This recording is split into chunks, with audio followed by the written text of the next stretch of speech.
She makes like video content of old games, like I'm sorry, Juggernaut. baby.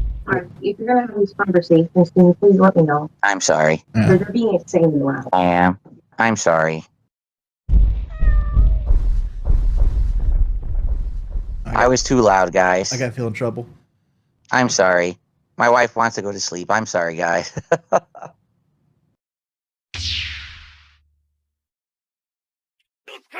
DSP's #1 fan did a $2 super chat. That's our first super chat of the night.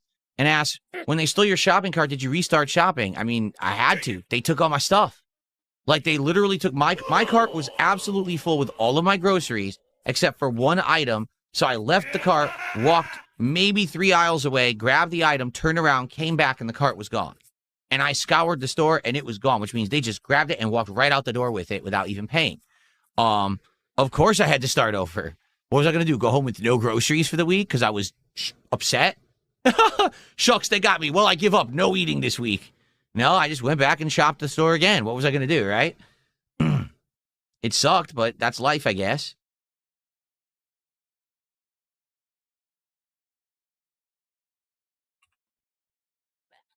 So thank you for the $2, our first super chat of the night.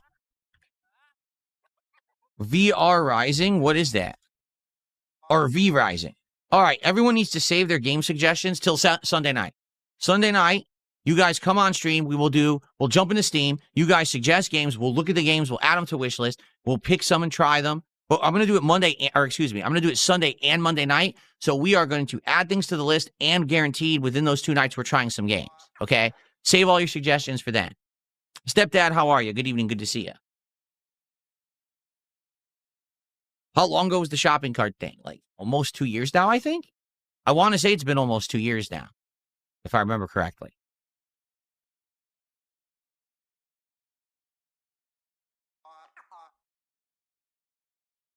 Oh, no. Thank you for telling me, Stepdad. I did it again. I didn't update the title on the kick stream. Oh, man. #1 fan with another $2 tip. Has Seattle gotten better since the robbery? No. It hasn't. It hasn't gotten any better. It's gotten worse. Seriously. All the people complain about it, but I hate to say it, if you don't do something about it, it won't change. And out here, everyone is of this very left-leaning, very ultra-liberal mindset. So they keep voting in people with a very leftist, ultra-liberal mentality. And what is that? That's lenient on crime, lenient on, enforcing any kind of law whatsoever. Oh, don't put people in jail. Instead, put them in rehabilitation. Be nice to them. Last time I checked, being nice to someone who has willingly decided to go out of their way to break the law doesn't really work. But that's maybe my personal experience. Maybe they think just being nice to everyone around you, no matter what they do to you, somehow will improve society, but that, I don't know. That's what they think here. So nothing improves. Like literally nothing improves. It just gets worse. And now it's to the point where I'm not kidding. If you go into a certain kind of store around here, I'm not talking like a high-end shop, but if you go to like just a regular level store, people regularly walk in with a bag, fill it up, walk right back out the front door. No one bats an eye. No one tries to stop them. There's nothing that can be done. If you call the police, they don't show up. I'm not kidding. They don't even show up. Unless there's a violent crime taking place, no one even bothers with it. They just don't give a shit. That's how bad it's gotten in this area of the country.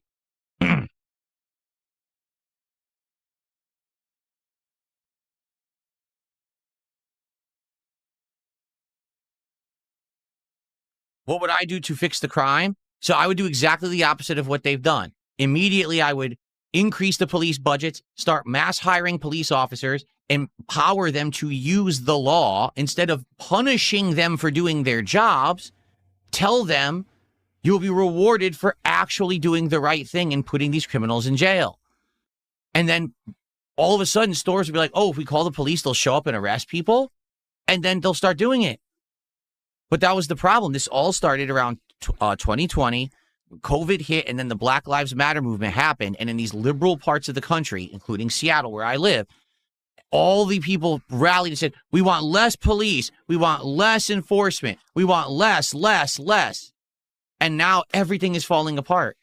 They actually said Seattle, the city of Seattle, has the lowest percent of occupied real estate for major stores and companies and retail outlets than any other major city in the United States.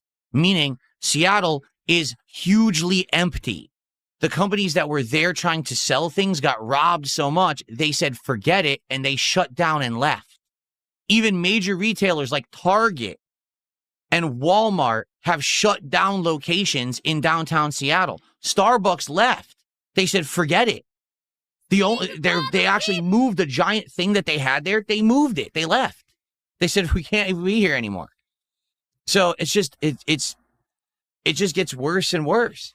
And again, the people out here complain about it and say, man, we don't like it. But then they vote the same kind of people into the positions of power so they get the same kind of results. If they had a brain in their head, they would say, oh, we tried this tons of times. It's not working. Let's try something different. But you can't really help stupid, I guess. I don't know what else to say.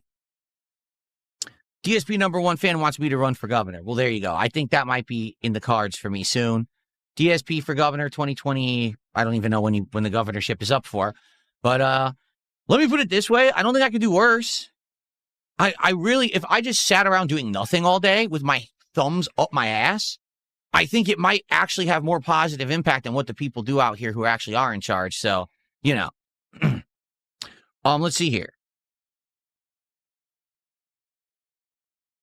Someone tipped $1.50, says, you didn't pay for your groceries yet, so how were you robbed? They stole all of my bags, my grocery bags, which were pretty high-end, expensive bags. I bought them off of Amazon. Some of them had the padding for refrigeration, and others were just really heavy-duty bags. No lie, like probably those bags were like $40, $50 value, because I bring them in every time that I go shopping. And I have like 1, 2, 3, 4, I have 6 padded bags, each of which are worth like probably like around $5 each. And then I had a whole bunch of the generic bags, which is probably around 20. Yeah, so it's like $50 of bags that were in the cart. And they just stole the whole cart. So they took all my bags along with all the groceries that were in the cart. So I got robbed for about $50, and the grocery store probably got robbed for about $200 of groceries that I had in the cart.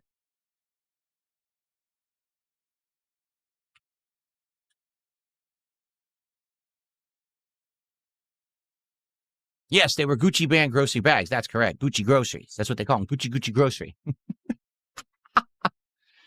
Very nice.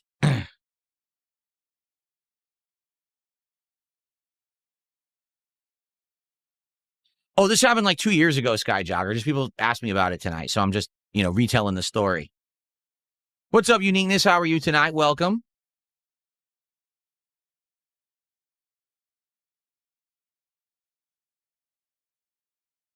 All right, we're going to get started momentarily. It doesn't look like we're going to have high attendance for tonight. I guess that's okay. I want to wrap up this game, and I really want to test out this Steam controller, okay? So I'm excited.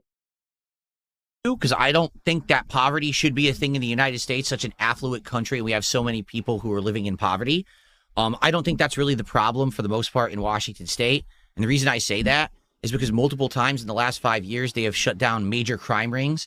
These are not normal people who are destitute and decide, hey, I need to start robbing stores because it's like some, Robin Hood mentality, rob from the rich, give to the poor. I need to steal to get by. Oh, no, these are actual organized crime rings where criminals go and steal every day, jump on a bus, go to this place where they drop off the product, and that product then gets resold for cheap, and there's a whole market for it. They've knocked over probably 5 to 10 of these different houses in the last 5 years where it's organized crime ring. Dozens and dozens of these criminals are going store to store every day doing this, and no one stops them. It's actually organized crime. It's not, oh, I lost my job and now I need to get by, so I'm robbing the local Target. That's not the case. Anyway.